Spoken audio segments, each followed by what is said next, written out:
Good morning to every one. இப்போ நம்ம பார்க்க போகிறது நியூக்ளியர் ஃபிசிக்ஸ் அந்த டாப்பிக்லேருந்து பார்க்க போகிறோம். அந்த டாப்பிக்லேருந்து கண்டென்ட்டு பார்க்க போகிறோம், ப்ளஸ்ஸு ப்ராப்ளம் நியூமரிக்கல் ப்ராப்ளம் வந்து பார்க்க போகிறோம். இப்போ ஃபஸ்ட்டு கண்டென்ட் உங்களுக்கு ஏற்கனவே வந்து நான் ப்ரீவியஸ் கிளாஸஸில் வந்து டிஸ்கஸ் பண்ணியிருக்கேன். நியூக்ளியர் ஃபிஷன், நியூக்ளியர் ஃபியூஷன், அதில் வந்து என்ன எமிட் ஆகுது, நியூக்ளியர் ஃபிஷன்னா என்ன பிளவுன்னு சொல்லியிருக்கோம், அணுக்கரு பிளவுன்னு சொல்லியிருக்கோம், நியூக்ளியர் ஃபியூஷன் அணுக்கரு இணைவுன்னு சொல்லியிருக்கோம். இதை பற்றி தான் இந்த லெசனில் டிஸ்கஸ் பண்ணியிருக்கோம். அதில் வந்து 3 விதமான பார்ட்டிக்கல் வந்து எமிட் ஆகுது. ஒன்று வந்து ஆல்ஃபா பார்ட்டிக்கல், இன்னொன்று பீட்டா பார்ட்டிக்கல், இன்னொன்று காமா பார்ட்டிக்கல். இந்த மாதிரி 3 பார்ட்டிக்கல் எமிட் ஆகுது. ஆல்ஃபா பார்ட்டிக்கல்னால் என்ன அப்படின்னு சொல்லும்போது ஹீலியம் வந்து ஆல்ஃபா பார்ட்டிக்கல் அப்படின்னு வந்து சொல்கிறோம். பீட்டா பார்ட்டிக்கல்னால் என்ன அப்படின்னா எலக்ட்ரான் வந்து சொல்கிறோம். காமா பார்ட்டிக்கல்னால் என்ன சார்ஜ்லெஸ் பார்ட்டிக்கல் அப்படின்னு வந்து சொல்லியிருக்கோம். ஆல்ஃபா பார்ட்டிக்கல் எப்படி வந்து டிகே ஆகுது, பீட்டா பார்ட்டிக்கல் வந்து எப்படி டிகே ஆகுது, காமா பார்ட்டிக்கல் வந்து எப்படி டிகே ஆகுது அப்படின்னு வந்து பார்க்குறோம். அதை ரிலேட்டட் பண்ணி நம்ம வந்து பார்க்குறோம். ஒரு நியூமரிக்கல் ப்ராப்ளம் வந்து பார்க்குறோம். இது வந்து நீட் பேஸ்டு கொஸ்டின்ஸு, நீட்டில் வந்து கேட்கக்கூடிய கொஸ்டின்ஸு. மற்ற காம்படிட்டிவ் எக்ஸாம் எது அட்டன் பண்ணாலும் அதே மாதிரி அதில் வந்து கேட்கக்கூடிய கொஸ்டின்ஸ் வந்து இந்த கொஸ்டின்ஸ் இப்போ பார்க்க போகிறது. அட்டாமிக் நம்பர்னால் என்ன, மாஸ் நம்பர்னால் என்ன, ஐசோடோப்னால் என்ன, ஐசோபார்னால் என்ன, ஐசோட்டோன்னா என்ன, இதை பற்றியும் வந்து நம்ம டிஸ்கஸ் பண்ணுறோம். இப்போ ஐசோடோப் அப்படின்னா என்னென்னு பார்க்குறோம். அதே மாதிரி ஐசோபார் அப்படின்னா என்னென்னு பார்க்குறோம்.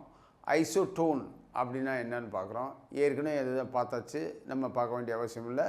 டைரெக்டாக வந்து என்ன பண்ணுறோம்னாக்கும் அட்டாமிக் நம்பர் அப்படின்னா என்னன்னாக்கும் இது இப்போ கொஸ்டினை பார்க்குறோம். இந்த கொஸ்டினில் வந்து என்ன கொடுத்துருக்கு அப்படின்னு பார்க்கும்போது யுரேனியம் 235, அதாவது இது வந்து மாஸ் நம்பர். யுரேனியம் 235 வந்து மாஸ் நம்பர், 92 வந்து atomic number. Okay, nucleus emit 2 alpha particles அப்படின்னு கேட்டிருக்கு.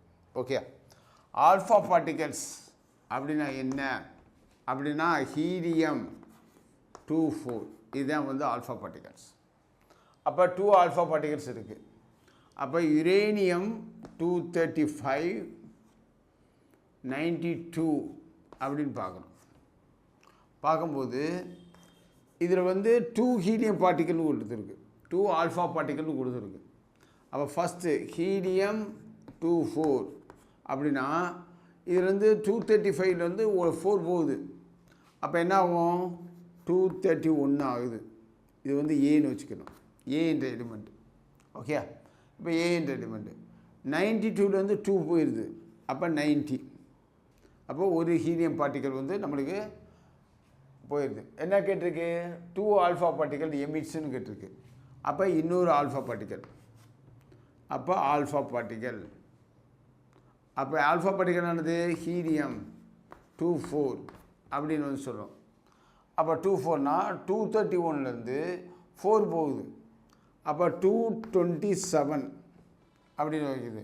அப்போ இது வந்து பி, அதாவது 2 ஹீலியம் பார்ட்டிக்கல், 2 ஹீலியம் பார்ட்டிக்கலில் ஒரு ஹீலியம் பார்ட்டிக்கல் போகும்போது ஏ என்ற ஒரு எலமெண்ட்டு கிடைக்கிது. அந்த எலமெண்ட்டோட மாஸ் நம்பர் வந்து 231, அட்டாமிக் நம்பர் வந்து 90.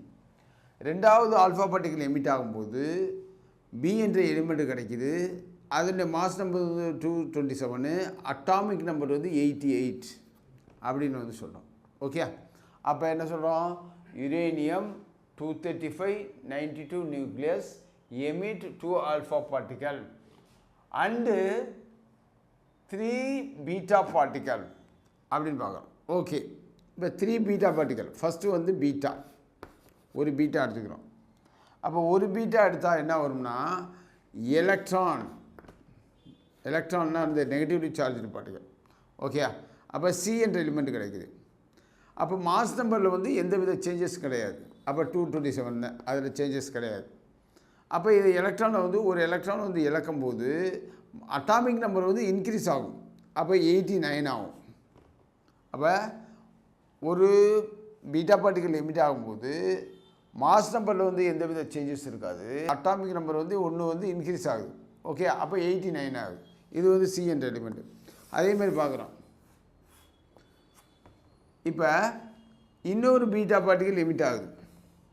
அப்போ பீட்டா பார்ட்டிக்கல் எமிட் ஆகும்போது டி என்ற எலிமெண்ட் கிடைக்குது. ஓகே, அப்போ டி என்ற எலிமெண்ட் கிடைக்கும்போது மாஸ் நம்பரில் வந்து எந்த வித சேஞ்சஸும் இல்லை, 227 தான் இருக்குது. ஓகே, அதே மாதிரி அட்டாமிக் நம்பரில் என்ன பண்ணுறோம்னா ஒன்று இன்க்ரீஸ் ஆகுது, 90 ஆகுது. அதுக்கடுத்து தேர்டு பீட்டா பார்ட்டிகல்.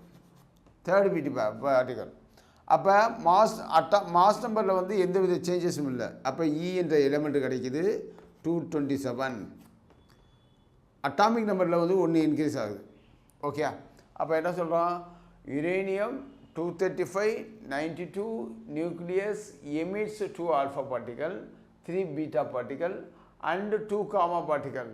காமா பார்ட்டிகல்னால் எனர்ஜி லெவலில் தான் சேஞ்சஸ் இருக்குமே ஒழிய அட்டாமிக் நம்பர்லேயோ மாஸ் நம்பர்லேயோ எந்தவித சேஞ்சஸ் வந்து இருக்காது. அப்போ what is the resulting of atomic number and mass number? அப்போ அட்டாமிக் நம்பர்னு சொல்லும்போது அட்டாமிக் நம்பர்னா இசட்னு சொல்லும்போது அட்டாமிக் நம்பர் வந்து என்ன சொல்கிறோம், இசட்னு சொல்லும்போது 91. மாஸ் நம்பர் ஏ சொல்லும்போது 227. இதைத்தான் வந்து நம்ம கேட்கும்போது இந்த மாதிரி எழுதணும். சப்போஸ் இது மாதிரி வந்து நிறைய ப்ராப்ளம்ஸ் வந்து இதே மாதிரி வந்து மெத்தடில் வந்து கேட்கலாம். அப்போ யுரேனியம் வந்து ஒரு ரேடியோ ஆக்டிவ் எலிமெண்ட்ஸு.